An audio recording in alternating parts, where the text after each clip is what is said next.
ഈ അടുത്ത അതൊരു നിമിത്തം വീണ്ടും ബന്ധപ്പെട്ടിരുന്നു അല്ലേ, ഈ ഭാഗ്യദേവതയുടെ ഷൂട്ടിംഗ് സമയത്ത് അതേ ലൊക്കേഷനിൽ? അയ്യോ, അത് പറയാതെ നിൽക്കാൻ നിർത്തില്ല. കാരണം 1988 ഫെബ്രുവരി 18 അപരൻ എന്നുള്ളതിൻ്റെ ഷൂട്ടിംഗ് തുടങ്ങും. അത് നെടുമുടി അടുത്തുള്ള ഒരു കൊട്ടാരം ക്ഷേത്രത്തിൽ വെച്ചിട്ടായിരുന്നു ഷൂട്ടിംഗ്, കൊട്ടാരം ദേവി ക്ഷേത്രം. അപ്പോൾ ഞാൻ നോക്കിയപ്പോൾ യാദൃച്ഛികമായിട്ട് ഒരു ഫെബ്രുവരി 18 സെയിം ക്യാമറാമാൻ വേണു, ഈശ്വര, അതേ കുട്ടനാട്. ഇത്രയും വർഷങ്ങൾക്ക് 10-20 വർഷങ്ങൾക്ക് ശേഷം, 20-21 വർഷങ്ങൾക്ക് ശേഷം അങ്ങനെ വന്നിരുന്നു. ഭയങ്കര നിമിത്തമല്ലേ എന്ന് വിചാരിച്ചിട്ട് അന്നത്തെ ദിവസം ഷൂട്ടിംഗ് സമയത്ത് ഞാൻ പറഞ്ഞു, സത്യമായിട്ട് നാളെയാണ്. അപ്പോൾ ഞാൻ രാവിലെ ആ അമ്പലത്തിൽ പോയിട്ട് തൊഴുതിട്ട് ഞാൻ വന്നേക്കാം. ശരി, വന്നോട് നോക്കി, വേഗം വരണം എന്ന് പറഞ്ഞു. എന്നിട്ട് ഷൂട്ടിംഗ് എല്ലാവരും കൂടിയിട്ട് 1.5 മണിക്കൂർ ട്രാവൽ ചെയ്തൊരു സ്ഥലത്തേക്ക് പോയിട്ട് സെയിം സ്ഥലത്ത് വെച്ച് സെയിം ടൈമിലായിരുന്നു. ഭയങ്കര ഭാഗ്യത്. എന്താ പറയുക, ഇപ്പം എന്തിനു താടി വെച്ചിരിക്കണേ? നിരാശ ഒന്നുമില്ലല്ലോ. സാധാരണ താടി വയ്ക്കുന്നത് ദാരിദ്ര്യം, നിരാശാകാമുകൻ, പണിയില്ലാതെ വരിക. ഇതിൽ നിരാശാകാമുകനാണോ ഇല്ലെന്നുള്ളപ്പോൾ പറയാൻ പറ്റില്ല. കാരണം ഈ ഇൻ്റർവ്യൂ ഞാൻ എൻ്റെ ഭാര്യ കണ്ടാൽ ഞാൻ അതിന് വഴക്ക് കൊടുക്കും. ഒന്നുമില്ല, ജോലി ഇല്ലെങ്കിൽ ഏറ്റവും മടിയുള്ള കാര്യമാണ് ശരി. 10 ദിവസത്തെ ഷൂട്ടിംഗ് ഇല്ലാതെ. ഓക്കെ, അപ്പോൾ ഇത്ര വലിയ താടി വന്നു. അതെ, ഏതോ സിനിമയിലില്ലേ ഇങ്ങനെ ശ്രീനിവാസൻ പറയില്ലേ, അതെ, താടി കാലത്ത് ഷേവ് ചെയ്തുള്ളൂ, ഇപ്പത്തേക്കും താടി മുളച്ചൊന്നിരിക്കില്ലേ. അതേതോ സിനിമ. ഈ ഒറ്റപ്പാലത്തോടുള്ള ഇഷ്ടം എന്താ? നല്ലൊരു ഗ്രാമീണ ഭംഗിയും താല്പര്യമുള്ളതുകൊണ്ട് അവിടെ സ്ഥലം വീട് വാങ്ങിച്ചിട്ടുണ്ടല്ലേ? ആന ഫിക്സേഷൻ. എന്താ പേര്? ജയറാം കണ്ണൻ.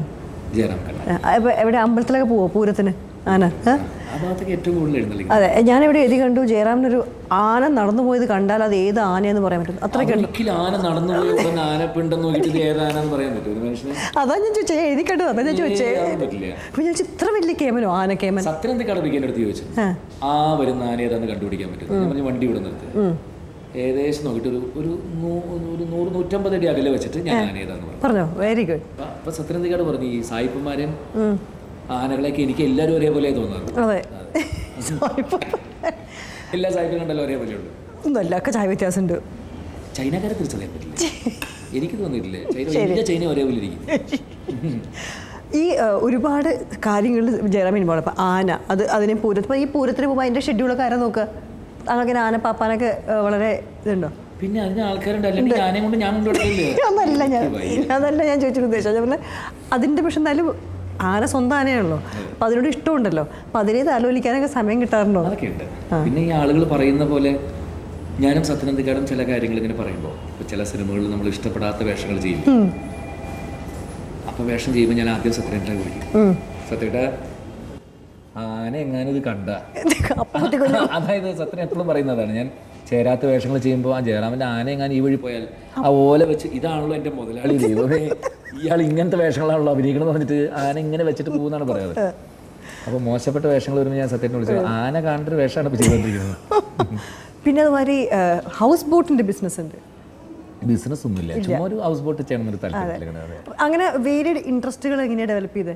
ഒരു ഹൗസ് ബോട്ട് അല്ലെങ്കിൽ പിന്നെ ഒരു ചെണ്ട, ഇതൊക്കെ എങ്ങനെ ഡെവലപ്പ് ചെയ്തുകൊണ്ടിരുന്നാണ് ഇതിനൊക്കെ സമയം വിടുന്നത്? അതല്ലേ നമ്മളുടെ ചെറിയ ചെറിയ ആഗ്രഹങ്ങൾ, ചെണ്ട അല്ലെങ്കിൽ ആന, അതൊക്കെ പറയുന്നത് ഏതൊരു മലയാളിക്കും ഒരു ഇഷ്ടം തോന്നുന്ന കാര്യമാണ്. ചെണ്ട പഠിച്ചെടുക്കാൻ ബുദ്ധിമുട്ടുള്ള കാര്യമാണ്. അതിനോടൊരു ഞാൻ ഈ അടുത്ത ശിവമണിയായിട്ട് ചെയ്യുന്ന ഒരു ഇത് കണ്ടു, അത് ഗംഭീരമായിരുന്നു. അപ്പോൾ അത് പിന്നെ മട്ടന്നൂറിൻ്റെ കൂടെ താങ്കൾ ചെയ്തു. അപ്പോൾ ഇതിൻ്റെയൊക്കെ എക്സ്പീരിയൻസ് എന്തായിരുന്നു? അതിനു വേണ്ടിയിട്ട് സമയം കണ്ടെത്തുക, അത് തന്നെ വേറെ. 4 മണിക്ക് എൻ്റെ സാധകം ചെയ്ത് നെയ്ബേഴ്സിനൊക്കെ ഏൽപ്പിച്ചിട്ടുണ്ടല്ലേ? അത് ചെയ്തിട്ടുണ്ട്. കാരണം മെഡ്രാസിൽ ഇത് കൊട്ടാൻ പറ്റില്ല. അതെ, മെഡ്രാസിൽ ഈ ചെണ്ട കൂട്ടിക്കഴിഞ്ഞാൽ ആള് തട്ടിപ്പോയി എന്നുള്ളതാണ്. മെഡ്രാസിൽ ആള് തട്ടിപ്പോയി ആ വിത്ത് ഇതൊക്കെ. അപ്പം ഞാൻ എങ്ങനെ എൻ്റെ വീട്ടിൽ കൊട്ടിക്കഴിഞ്ഞാൽ ആൾ അപ്പം കൂടും, ജയറാം തട്ടിപ്പോയി എന്ന് വിചാരിച്ചിട്ട്. അപ്പോൾ അതുകൊണ്ട് അവിടെ കൊട്ടാൻ പറ്റില്ല. നല്ല മഴയുള്ളപ്പോൾ മാത്രം ഞാനും മോനും ഇരുന്ന് കൊട്ടും. എപ്പം മഴ നമ്മുടെ നാട്ടിൽ? അതെ, അപ്പം മെഡ്രാസിൽ മഴയില്ല, അതാണ്. അങ്ങനെ നാട്ടിലത് മാക്സിമം ടൈം ചെലവഴിക്കാറുണ്ട്. ഒരു ഭയങ്കര ഫ്രണ്ട്ലി ഫാദറാണെന്ന് എനിക്കറിയാം. മകനാണെങ്കിൽ 2 അവാർഡും താങ്കളൊക്കെ മുന്നേ കിട്ടിയിട്ടുണ്ട് അല്ലേ? What is his plans? ഇപ്പം എന്താ റെഡി? ഇനി അവൻ ഗോയിങ് ടു +1. സിനിമയുടെ ഒരു ആഗ്രഹമില്ലേ? സിനിമയുടെ ആഗ്രഹങ്ങളുണ്ടോ ചോദിച്ചാൽ, ഈ പുറത്തിറങ്ങുമ്പോൾ കാളിദാസ കലക്കി, മറ്റേ സിനിമയിൽ നന്നായിരുന്നു, അത് ഇനി അഭിനയിക്കണ്ടെങ്കിൽ ആൾക്കാർ ചോദിക്കുമ്പോൾ അവരിങ്ങനെ മനസ്സിലുണ്ട്, വേണോ. പക്ഷെ ഒരു ബേസിക് വിദ്യാഭ്യാസമൊക്കെ ഇല്ലാതെ. അതെ, കറക്റ്റ്. മകള് ഇനിയിപ്പോൾ 8th. നാട് പെരുമ്പാവൂരാണല്ലോ, അതിൻ്റെ ആ കാലഘട്ടം എങ്ങനെയായിരുന്നു?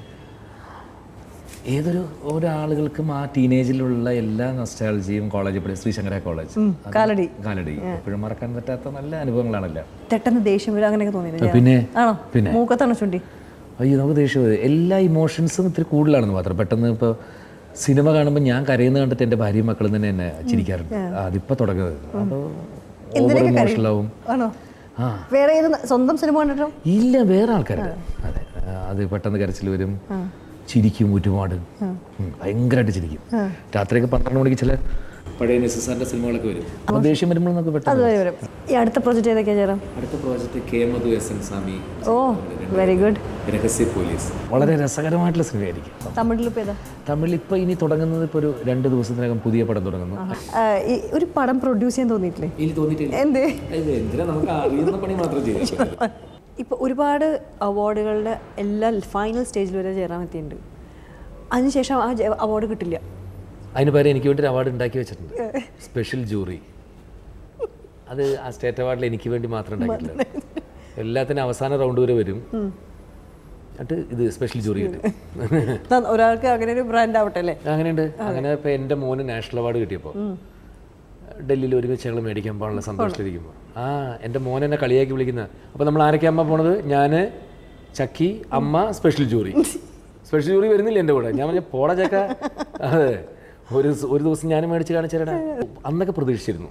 ഇപ്പോൾ തൂവൽ കൊട്ടാരൊക്കെ ഇറങ്ങിയ സമയത്ത് ഉറപ്പായിട്ട് എനിക്കായിരിക്കുന്നു പ്രതീക്ഷിച്ചു. ശേഷം ഇറങ്ങിയപ്പോൾ പ്രതീക്ഷ. ഇപ്പം പ്രതീക്ഷയെ വേണ്ട വെച്ചു. കാരണം പ്രതീക്ഷിച്ച കാര്യമില്ല. ഏറ്റവും അവസാനം നമ്മളിതൊക്കെ പ്രതീക്ഷിച്ചിരിക്കും. നമ്മൾ പോലും അറിയാത്തൊരു സിനിമ എവിടെന്നെങ്കിലും കയറി വരും. ബലിപിണ്ഡം എന്നൊരു സിനിമ, അതിന് 17 സംസ്ഥാന അവാർഡുകൾ. അതുകൊണ്ട് മികച്ച നടൻ, നടി, അത്. അപ്പം അതുകൊണ്ട് അങ്ങനത്തെ ആഗ്രഹങ്ങളെ വിട്ടു.